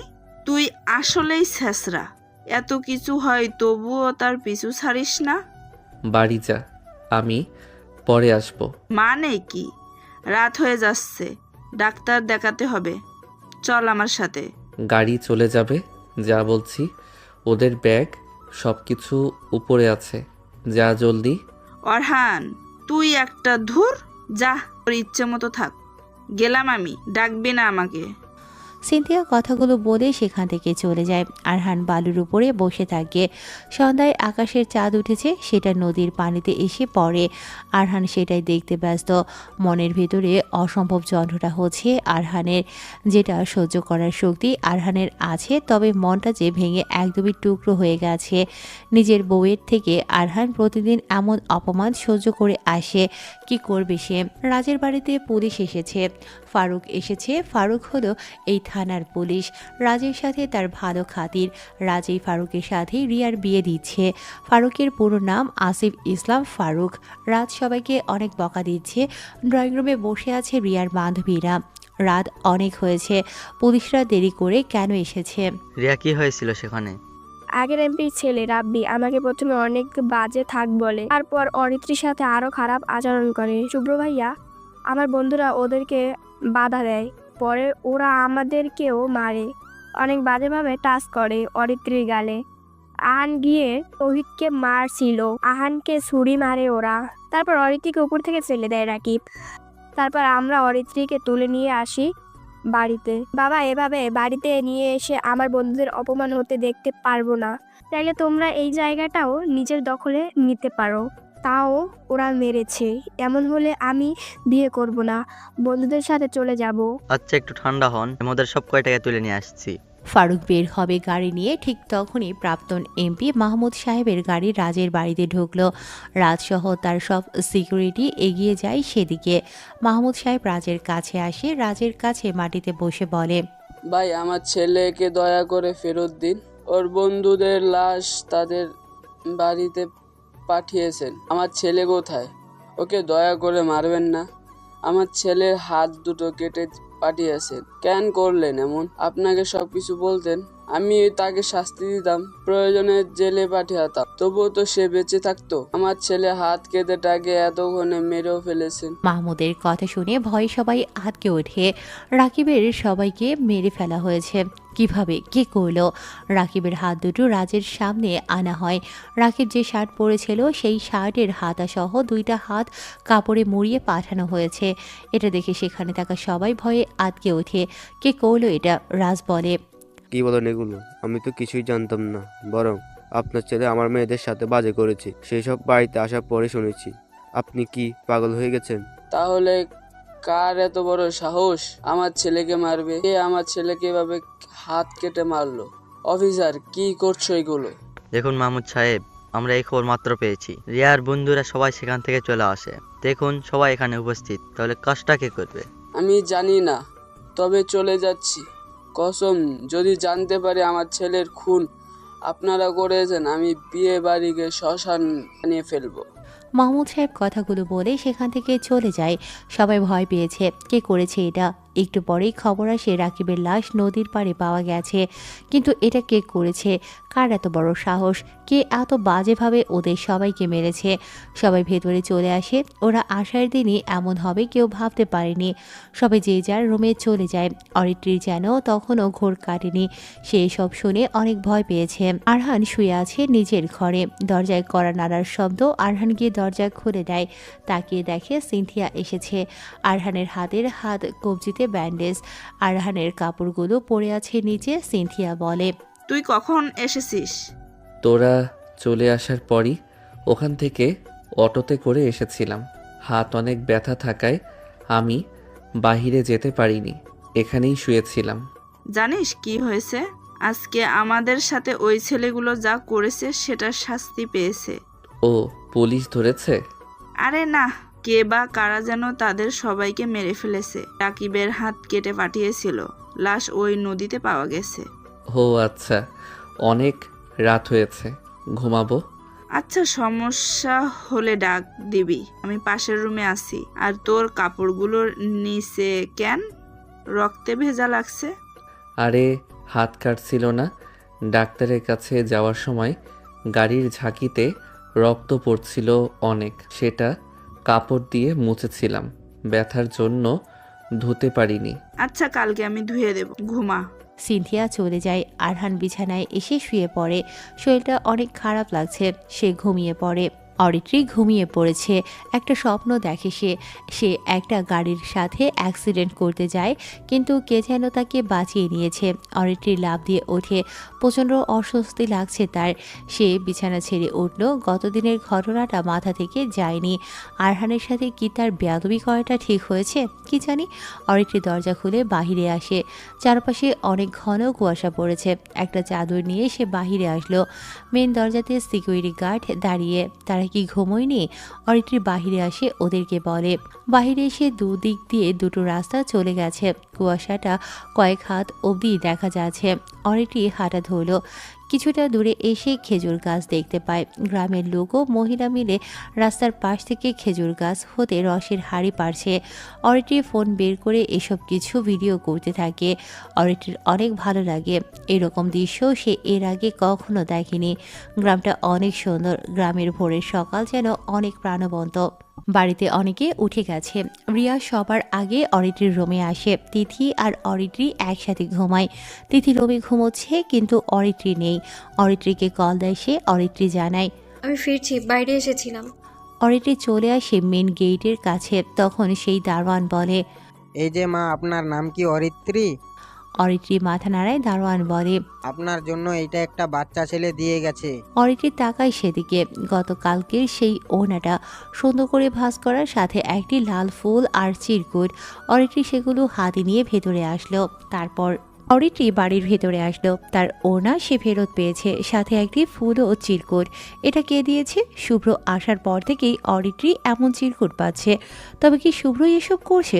সে চিরকুট পড়তে শুরু করে। সেখানে লেখা, আমায় নেশা করানো হয়েছে তাহার চোখের মন্ত্রণা দিয়ে। এটা কোনো মামুলি মাদকের নেশা নয়। এই নেশার গভীরতা এতই প্রবল যে এক জীবনে তার মুক্তি সম্ভব নয়। খণ্ড খণ্ড সময়ে আমি যে কত প্রবলভাবে তোমারে পাইতে চাই, এমন প্রবলতা কেবল মাহীন শিশুর ক্ষুধায় থাকে। এত বিশদ অস্থিরতা শুধুমাত্র দুঃস্বপ্নে নিজেরে মরে যেতে দেখলে হয়। তোমার দৃষ্টিসীমার বাইরে আমি একটা উৎকৃষ্ট গোলাপ, কিংবা স্পর্শ সীমার ভেতরে কুষ্ঠরোগগ্রস্ত একটা বিচ্ছিরি কুকুর। কে এই চিরকুট দিয়েছে? এত জটিল শব্দ দিয়ে কে লিখতে পারে? কে আমায় এত ভালোবাসে? তবে কি যে আমাকে ভালোবাসে সেই কি ওনা ফিরিয়ে এনেছে? সে কি রাকিবকে মেরেছে? কিন্তু কে সে? শুভ্রকালকে কোথায় ছিল? তাকে তো খুঁজে পাইনি, নাকি আমি দেখিনি? অরিত্রি একা একা বিড়বিড় করে কথাগুলো ভাবছে। হঠাৎ ওর বান্ধবীরা আসে সেখানে। অরিত্রিকে দেখে রিয়া বলে, কোথায় গিয়েছিলি তুই? কালকে এত বড় ঘটনা ঘটলো, তুই একা কেন বের হয়েছিলি? তোদের গ্রামে শীতের সকাল দেখলাম, মন জুড়িয়ে গেল। আমাদের ডাকতি। তোদের উঠতে উঠতে কুয়াশা চলে যেত। হাতে তোর কালকের ওড়না কোথায় পেলি? রাকিবের হাতে ছিল। এটা আমি ওর থেকে কেড়ে নিয়েছিলাম যখন আমাকে সে ধাক্কা দেয়। চল ভেতরে। অরিত্রির কথায় সবাই ভেতরে আসে। সকালের খাবার শেষ করলেও একসাথে। সকাল পেরিয়ে দুপুর হয়। অরিত্রি সারাদিন চিরকুটের মালিককে খুঁজে বের করার চেষ্টা করছে, কিন্তু পারেনি। আন্দাজে সে কাকে ধরবে? শুভ্রর ছাড়া সন্দেহ করার মতো সে কাউকেই দেখছে না। বাবা, মেহরাব সাহেব তার নতুন প্রোডাক্টের কাজ শুরু করছে। আমি খবর পেয়েছি শুভ্রের ম্যানেজার তাকে টাকা দিয়েছে পুরোটা। সাবিরের কথা শুনে হাসতে থাকে আকাশ। কারণ যে প্রজেক্ট মেহরাব হাতে নিয়েছে তা কমপ্লিট করতে 200 কোটি টাকা লাগবে, যেটার 70% ইনভেস্টর এসকে গ্রুপ থেকে হতে চলেছে। মেহরাবের কাছে 200 কোটি টাকা একসাথে দেবার মতো পরিস্থিতি নেই, কারণ ব্যাংক লোন আছে আরও 100 কোটি। সব কিছু মিলিয়ে যদি মেহরাবের প্রজেক্টকে নষ্ট করা যায় তাহলে মেহরাব প্রায় 400 কোটি টাকার লসে পড়বে। তখন সে না পারবে লস ঠিক করতে, আর না পারবে কোম্পানি বাঁচাতে। তখন তার সব কিছু নিলামে উঠবে, আর আকাশ ঠিক সেই সুযোগটা কাজে লাগাবে। তখনই সে ব্যাংকে বলে রেখেছে সামনে তার অনেক টাকা লাগবে। নিজের যা আছে সব কিছু মিলিয়ে ব্যাংক নিলামের সময় আকাশ মেহরাবের সব কিছু নিজের করে নেবে। কেবল যথাসময়ে পারফেক্ট বলটা করতে হবে। আকাশ বলে, মেহরাবের কোম্পানি কেন এত পপুলার জানিস? ওরা শ্রমিকদের সব কিছু দেখলাভ করে, আর আমরা শ্রমিকরা পুরো দমে কাজ করে থাকে। 1 মাসের প্রজেক্ট তারা পুরোনো দিনেই করে দিতে পারে। এটা তাদের অ্যাবিলিটি। তবে যেহেতু এই প্রজেক্ট অনেক টাকার ডিল হয়েছে, তাইলে আরো কম সময়ের প্রজেক্ট কমপ্লিট করে ওরা নতুন কিছু লম্ব করবে। যখন পুরো প্রজেক্ট কমপ্লিট আমাদের লোক তখন দুই লোক ভাগ হয়ে যে কাজ করবে। একদল তার এই নতুন প্রজেক্টের ডেমোকে নষ্ট করবে, আর একদল পুরো প্রজেক্ট আগুন দিয়ে পুড়িয়ে ফেলবে। বস মেহরাব সাহেব কোটি থেকে সতে কোলে আসবে। মাত্র এক রাতের ভিতরে আরো একটা টিম বানিয়ে ফেলো, তবে সেই টিম যেন বাইরের দেশের হয়।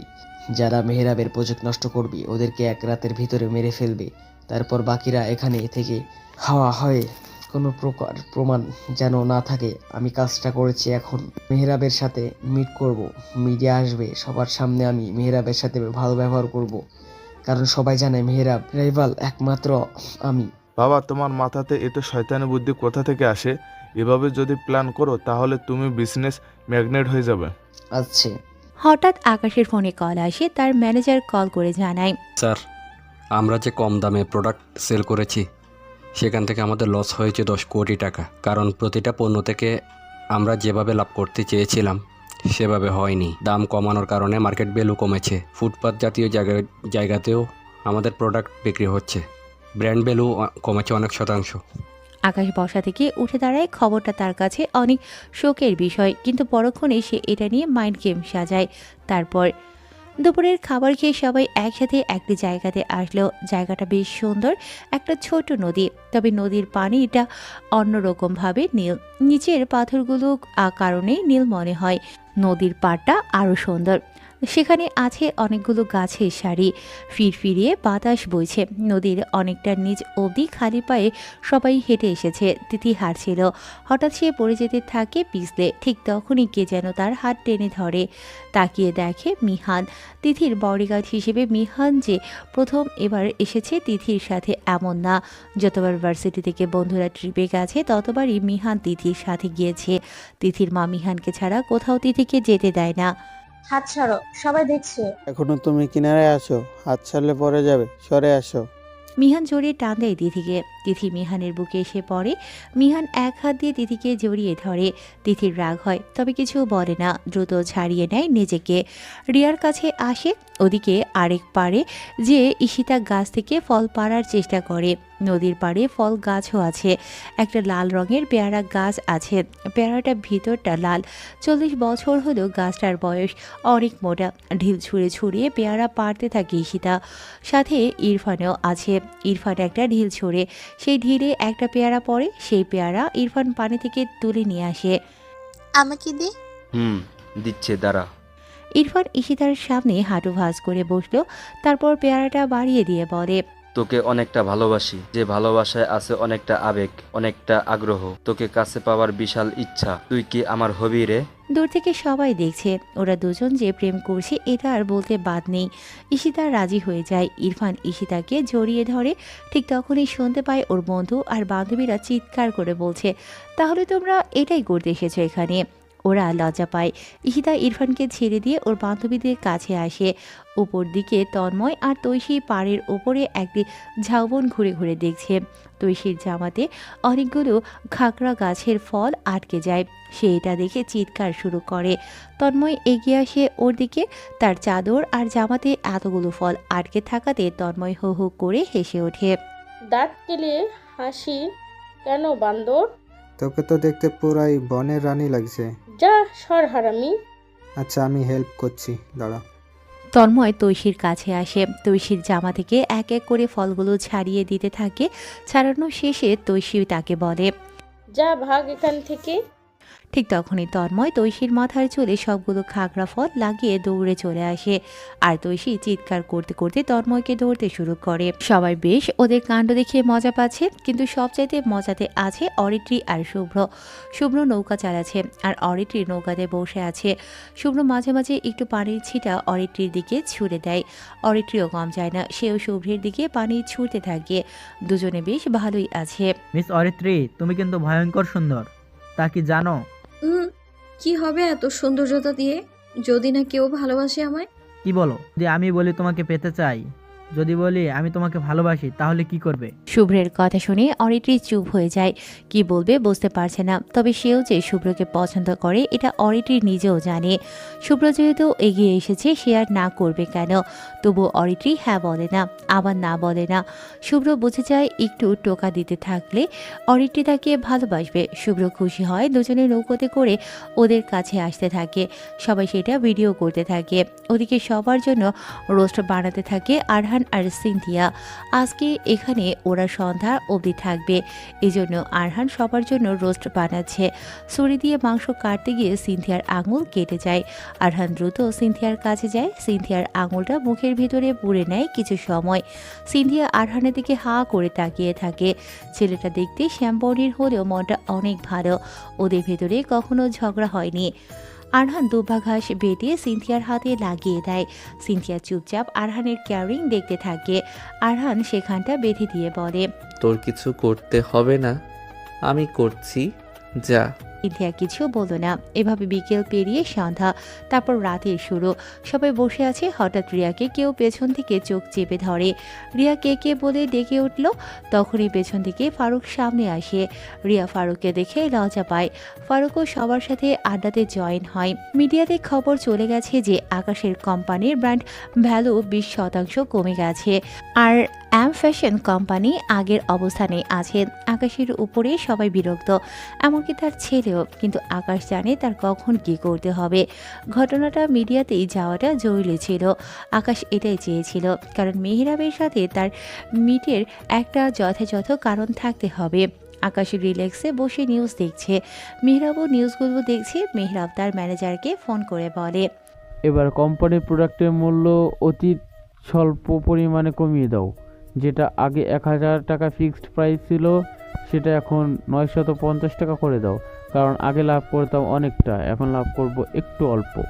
মার্কেট ধরে রাখতে হবে, কারণ আকাশ যদি আবার তার প্রোডাক্ট লঞ্চ করে তবে আমাদের প্রোডাক্টের মূল অনুসারে তখন তার প্রোডাক্টের দাম কমাতে হবে, হয়তো বাড়াতে হবে। কমালে সে আবার লস খাবে, আর যদি বাড়ায় তখন আমাদের পণ্যের কোয়ালিটি ফুলের কাছে তার প্রোডাক্ট মার্কেটে পৌঁছতে শুরু করবে। ওর মতো বোকা নাকি যে 1 লাফে দাম কমিয়ে দেব? মেহরাব সাহেব বেশ বুদ্ধিমান। সে কখন কি করতে চায় সেটা সে নিজেই ভালো করে জানে। আকাশের মেহরাব মুখে রাইভেলারি না দেখালেও কাজের ভেতরে বড় প্রমাণ রেখেছে, যেটা তার আর কোম্পানিগুলো এদের দুজনের জন্যই পেরে ওঠে না। কোনো কোম্পানি যদি উপরে উঠতে থাকে তখনই মেহরাব সেই কোম্পানিকে টাকা ইনভেস্ট করে শেয়ার হোল্ডার হয়ে যায়। শুভ্র অরিত্রীকে খাইয়ে দেয়, অরিত্রীও শুভ্রকে খাইয়ে দেয়। ওরা দুজন একে অপরের কাছে বেশ খুশি। আরহান সেগুলো দেখতে থাকে। মনটা খারাপ হয় তার। নিজের যোগ্যতার বিচারে সে খুবই দুর্বল। সে চাইলেও তার ভালোবাসাকে প্রকাশ করতে পারে না। আরহান দীর্ঘশ্বাস ছাড়ে। নিজের বউকে সেভাবে অন্যের হতে দেখছে, অথচ তার কিছু যে করার নেই। কারো কাছে সে অরিত্রীর হাজবেন্ড এটা পরিচয় দিতে সে কখনো পারবে না। মন খারাপ নিয়ে একটা দীর্ঘশ্বাস ছাড়ে আরহান। সবাই অনেক সময় মজা করে, একসাথে সেখান থেকে চলে আসে। মাহমুদ সাহেব তার ছেলের খুনিকে খুঁজে বের করার চেষ্টা করে। সে নদীর পাড়ে এসেছে, সাথে তার লোকজন। রাকিবের লাশ যেখানে পাওয়া গেছে সেখানে এসে অনেকের কাছে জিজ্ঞাসা করে। হঠাৎ একটা ছেলে মাহমুদকে বলে, হ্যাঁ স্যার, আমি দেখছি আপনার ছেলেকে একজন টেনে আনছিল। তোর নাম কি? বিজয় সরকার। কি দেখেছিস? দেখেছি একটা ছেলে বালুর উপরে বসিয়েছিল, হাতে ছুরি, চেহারা দেখা যায়নি, মুখে কাপড় বা রুমাল বাঁধাছিল। পাশে থাকা ছেলেটার 2 হাত কেটে দেয়, তারপর ইংরেজিতে কিছু একটা বলে। আমি বুঝতে পারিনি, দূরে ছিলাম। স্যার, আপনার ছেলেকে এভাবে মারার সাহস কে দেখাবে? আমি জানি না। আর কি দেখলে? দেখেছি ওই ছেলেটা ছুরি দিয়ে আপনার ছেলের গলায় ঢুকিয়ে দেয়, তারপর সেখান থেকে রক্ত ওই ছেলের গায়ে লেগে যায়, তারপর ভয়ে পালিয়ে যায় স্যার। মাহমুদ বুঝতে পারে না তার ছেলেকে মারার মতো সাহস কে দেখাবে। রাজের কাছেও তো এমন লোক নেই, তাহলে কে হবে আর কেনই বা মেরেছে? রাত হয়, সবাই যে যার রুমে গিয়ে শুয়ে পড়ে। কিন্তু আরহানের ভালো লাগে না। আরহান ছাদে আসে, পায়চারি করছে সে। হঠাৎ কে যেন ছাদে আসে, তাকিয়ে দেখে অরিত্রী এসেছে। অরিত্রী আরহানকে দেখে বলে, কি ব্যাপার, তুই এত রাতে ছাদে কেন? এমনি এসেছি ম্যাম। আপনি ঘুমাননি যে? শরীর খারাপ? এত ভাবতে হবে না তোকে, এটা আমাদের বাড়ি না, তাই আমার থেকে দূরে থাকবি। দূরেই তো থাকি ম্যাম। একটা কথা বলবো ম্যাম? হ্যাঁ। শুভ্রকে পছন্দ করেন? তুই জেনে কি করবি? না মানে আমাদের তো বিয়ে হয়েছিল, তাই এতটুকু তো জানতে পারি। চুপ কর, কেউ শুনলে হাসবে, মজা নিবে। ম্যাম, আজকে আমার আপনার বিয়ের কথা কেউ জানবে বলে ভয় পাচ্ছেন? লজ্জিত হবেন? অপমানিত হওয়ার ভয়ে কাউকে কিছুই বলেন না। নিজের বরকে ড্রাইভারের পরিচয় বানিয়ে সবার সামনে নিয়ে আসলেন। এসব কেন করেছেন জানে না? কারণ আমি আপনার যোগ্য না। আমি কাজের ছেলে, আমার মা কাজের মহিলা আপনাদের বাড়িতে। আমি দেখতে খারাপ, আমি দেখতে কালো, আমার টাকা নেই বলে কারো সামনে পরিচয় দিতে পারেন না, লোকে হাসবে বলে, অপমানিত হবেন বলে নিজেকে আমার থেকে সবসময় দূরে রাখতে চান। আপনার বিয়ে হয়েছে সেটা অজানা রাখতে চান। হ্যাঁ, কারণ তোকে আমি কখনোই মেনে নিতে পারবো না, আর তুই কখনো যোগ্য হয়ে উঠতেও পারবি না। ম্যাম, শুভ্র নামের ছেলেটার টাকা আছে, চেহারা আছে, বান্ধবীদেরকে গর্ব করে বলতে পারবেন সে আমার ভালোবাসা। সবাই তখন বলবে, হ্যাঁ দোস্ত, তোর চয়েস আছে তো। সেই দেখতে এতটুকু বাহবার জন্য নিজের বরকে চিনেনি না, সবসময় অপমান করে গেছেন। কি বলতে চাচ্ছিস? তোর কথাগুলো কিন্তু কন্ট্রাক্টের বাইরে যাচ্ছে। কিছু না ম্যাম। অরিত্রী সেখান থেকে চলে আসতে থাকে। আরহান তখন অরিত্রীকে বলে, ম্যাম, আমি আপনাকে ভালোবাসি, ছোট থেকেই ভালোবাসি। যখন আপনি ক্লাস 3তে পড়তেন তখন থেকেই আপনার পাশে আমি ছায়ার মতোই ছিলাম। আপনার বিপদে আমি সব সময় এগিয়ে গেছি, আপনার কোনো ক্ষতি হতে দেইনি। আমি ভাগ্যকে মেনে নিয়েছিলাম যে আপনার অন্য জায়গাতে বিয়ে হচ্ছে, কিন্তু জানতাম না আপনার সাথে আমারই বিয়ে হবে। কিন্তু ভাগ্যে আপনি ছিলেন, বিয়ে হলো আপনার সাথে। খুশি হয়েছিলাম বটে, কিন্তু অরিত্রী ঘুরে তাকায় আরহানের দিকে। আরহানের কাছে আসে সে। তারপর আরহান ছাদে এসে দাঁড়ায়, অরিত্রীকে অনেক কিছুই বলে। আরহানের কথাগুলো শুনে অরিত্রী এগিয়ে আসে। অরিত্রীকে প্রপোজ করার জন্য আরহানকে কষে একটা চড় দেয় তার গালে। আরহান চড়কে মুস্কি হাসতে থাকে। অরিত্রী আরও রেগে যায়। সে রেগে বলে, আমায় ভালোবাসিস? তোর নিজের দিকে তাকিয়ে দেখেছিস কখনো? আমাকে ভালোবাসার জন্য তোর একটা যোগ্যতা আমায় দেখা। না তুই স্মার্ট, না তুই শিক্ষিত, তোর চেহারাতেও তো বিরক্তির ছাপ। তোকে আমার সহ্য হয় না একদমই। আমার সাথে কথা বলবি না তুই। আর শোন, আমি শুভ্রকেই বিয়ে করব। বাবা আসবে এখানে, বাবাকে বলবো যেন শুভ্রের সাথে আমার বিয়ের ব্যবস্থা করে। অরিত্রী কথাগুলো বলে ছাদ থেকে চলে যায়। আরহান অরিত্রী চলে যাওয়ার দিকে তাকিয়ে আছে। সে হাসতে থাকে। আকাশ এসেছে মেহরাবের কাছে। মেহরাব অবাক হয়, আকাশ হঠাৎ তার কাছে কেন এসেছে? ভরা অফিস মানুষ, সবার সামনে যদি তার মেয়ের বিষয় নিয়ে কথা বলে কি হবে? মেহরাবকে আকাশ বলে, চিন্তা করবেন না, আপনার সাথে আমরা জরুরি কথা আছে, চলুন বসে কথা বলি। আকাশ যে মেহরাবের কাছে এসেছে সেই খবরটা মিডিয়ার কাছে চলে গেছে। আকাশ আর মেহরাব বসেছে। মেহরাব আকাশকে বোঝার চেষ্টা করছে সে কেন এসেছে। আকাশকে প্রশ্ন করল, আপনি এখানে কেন? আসলে ভাই, আপনি হয়তো জানেন আমি লসে পড়েছি, অনেক কোটি টাকা লস করেছি। আসছি, আমাকে আপনি সাহায্য করুন। আমাদের ভিতরে কোনো সমস্যা, আমি আপনার সাথে একসাথে কাজ করতে চাই, না হলে আমি পথে বসে যাব। আমাকে আপনি করতে, আমার এখনই কোনো ইনভেস্ট নেই, আপনি ইনভেস্ট করুন ভাই। মেহরাব অবাক হয়, সাথে খুশিও হয়। শত্রু যখন বিপদে পড়ে সাহায্য চাইতে আসে তখন তাকে সাহায্য করা খুবই দরকার। মেহরাব তাকে সাহায্য করার চিন্তা করে। আকাশ আরও বলে, আগে যা হবার হয়েছে, একসাথে অন্তত দেশের বিজনেস বড় করতে পারি, তাইলে বাকি সব কোম্পানিগুলো আমাদের আন্ডারে থাকবে, না হলে বিজনেস ছেড়ে আমি পথে বসে যাব। একটু দয়া করুন মিডিয়ার সামনে, আমি বলবো আজ থেকে আমাদের রাইভেলারি শেষ, আমরা এখন বন্ধু হতে যাচ্ছি, একসাথে কাজ করতে যাচ্ছি। আগের কোনো ঘটনা আমি মনে রাখতে চাই না। অরিত্রী যেভাবে আপনার সাথে মান সম্মান নষ্ট করেছে, হয়তো সে এমনি করেনি, তার পছন্দ ছিল না বিয়েটা, কিন্তু সে আপনার চাপে পড়ে করতে চেয়েছিল। পরে এভাবে ভাঙবে বিয়েটা কমন বিষয় কিছু মনে করিনি। আমার আত্মীয়তা স্বজনদের সামলে নিয়েছি, এসব নিয়ে আপনার ভাবতে হবে না। বেশ, আমি তোমাকে 20 কোটি টাকা দেব, কিন্তু আমার একটা প্রজেক্ট কমপ্লিট হতে আর 20% বাকি। 2 দিন পর প্রোডাক্ট লঞ্চ করব, সবার সামনে থাকবেন আপনি, সাথে নীরা ওনাকে 20 কোটি টাকা দাও। মেহরাব সাহেব বসা থেকে উঠল, আকাশও আসলো তার সাথে। মিডিয়ার সামনে এসে সবাইকে আকাশ বলে, আমাদের ভিতরে যত ঝামেলা ছিল সব মিটিয়ে নিয়েছি, এখন আর থেকে আমরা একসাথে কাজ করব। আকাশ কথাগুলো বলে চলে আসে। আকাশ নিজের গাড়িতে উঠে সেখান থেকে চলে আসে, মনে মনে বলে, মেহরাব, তুমি সামনে যে কত সমস্যায় পড়বে যাচ্ছ সেটা তুমি জানো না। আমি তো একটা সুযোগের অপেক্ষায় আছি, আমি তোমার সবকিছু নিলামে থেকে কিনে নেব, দেখো। আগামী পরশুদিন বিয়ে। গ্রামের সবাইকে রাজ মাহমুদ দাওয়াত দিয়েছে। রাজ আর পলি বসে আছে। পলি রাজকে বলে, এই অরিত্রীর বাবা কি কালকে সত্যি আসবে? হ্যাঁ, তাকে তো বলেছি, আমার বিজনেস বস তিনি, তাকে ছাড়া কিভাবে অনুষ্ঠান হবে বলো? রিফাত তো আসলো না, ছেলেটা এত কাজ পাগল হয়েছে, আমরা যে ওর মা বাবা সেটা যেন ভুলেই গেছে। আমার ছেলের তো দোষ, সে বিজনেস না করে আমেরিকাতে চলে গেছে। যাই হোক, তার কোম্পানির বস তো এখানে আছে, আর কি লাগে?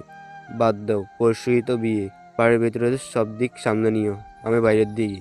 রাজ মাহমুদ কথাটা বলে চলে যায় সেখান থেকে। সাউন্ড বক্সে গান বাজতে শুরু করেছে। নানা রকম ডিজে গানে চারিপাশ যেন ধপধপ করছে। অরিত্রীর মেজাজ খুবই খারাপ। আরহানের জন্য তার অনেক রাগ লাগছে। ছেলেটা কি পেয়েছে? হ্যাঁ, তাকে ভালোবাসে বলার সাহস কে দিয়েছে? শুভ্র আসে অরিত্রীর কাছে। শুভ্রের সাথে অরিত্রী ঘুরতে চলে যায়। আরহান এসব দেখে মন খারাপ করলেও কিছু বলতেও পারে না। অরিত্রী আর শুভ্র রাস্তার পাশে দাঁড়িয়ে আছে। শুভ্র তার বিজনেস নিয়ে আলাপ করছে। হঠাৎ অরিত্রী শুভ্রের কাছে আসে, শুভ্রকে বলে, শুনছো? হুম। আমি কেমন তা হয়তো এই কদিনে জেনেছো। আমি আসলে এরকমই, কারো কাছে খারাপ আবার কারো কাছে ভালো। একজনকে ভালোবেসেছিলাম কিন্তু সে ফ্রড ছিল। দ্বিতীয়বার কাউকে চাইনি। তবে ভালোবাসি কিনা জানি না, তবে আমার তোমার মতো কাউকেই লাগবে। ও আচ্ছা, আমি তো তোমার পাশেই আছি। ওদিকে তিথি আর মিহানের ভেতরে আগের থেকে ভালো সম্পর্ক তৈরি হয়েছে। দুজনে একসাথে এখন অনেকটা সময় কাটাতে ব্যস্ত। সবাই সবাইকে পেয়েছে, শুধু আরহান অরিত্রীকে পেল না। এভাবে কেটে যায় আরও একটা দিন। আজকে মেহরাব সাহেব তার নতুন প্রজেক্ট লঞ্চ করে। দেশের সবাই এটা দেখছে। ডিজাইন আর গুণগত মানে এটা সেরা হয়েছে। শুভ্রের ম্যানেজার প্রোডাক্টটি দেখে ও গ্রেড দেয়। মেহরাব সাহেব তার সব কিছু অন্যদের দায়িত্বে দিয়ে রাজের মেয়ের বিয়ের জন্য গ্রামে আসে পরিবার সহ। দিন পেরিয়ে রাত হয়, রাত পোহালে বিয়ে। অরিত্রী তার রুমে এসে দাঁড়িয়েছে। শুভ্রকে সে নিজেই আজকে প্রপোজ করেছে। শুভ্র রাজিও হয়েছে। সবকিছু তার মা বাবাকে জানিয়েছে। তার মা বাবা বলে, দেখ, ওরহানের সাথে তোর বিয়ে হয়েছে, তুই কিভাবে শুভ্রকে বিয়ে করবি? ওরহানকে ডিভোর্স দিব আমি, ওর সাথে আমি কথা বলে নেব, তোমরা এইসব ভেবো না। অরিত্রী তার বাবা মায়ের থেকে চলে আসে। রুমে এসেছে সে। আরহানকে ডেকেছে তার রুমে। শুভ্র, মিহান, তন্ময়, ইরফান ওরা সবাই গিয়েছে লং ড্রাইভে ঘুরতে। অরিত্রী তার রুমে বসে আছে। আরহান আসলো তার রুমে। অরিত্রীর সামনে এসে দাঁড়ালো, আরহানকে বলে, ওরহান, আমি শুভ্রকে প্রপোজ করেছি, সে রাজি আছে। শুভ্রও ভালোবাসে আমায়, আমরা দুজন বিয়ে করতে চাই। আমি চাই না তুই আমার লাইফে জড়িয়ে থাক, আমি তাকে বিয়ে করতে চাই, আর তুই আমাকে ডিভোর্স দিবি। কিন্তু এখনও তো 1 বছর পূরণ হয়নি, তাহলে কিভাবে ডিভোর্স দেব? কন্ট্রাক্টে তো এটা ছিল, তাই না? এসব কন্ট্রাক্ট মানি না আমি।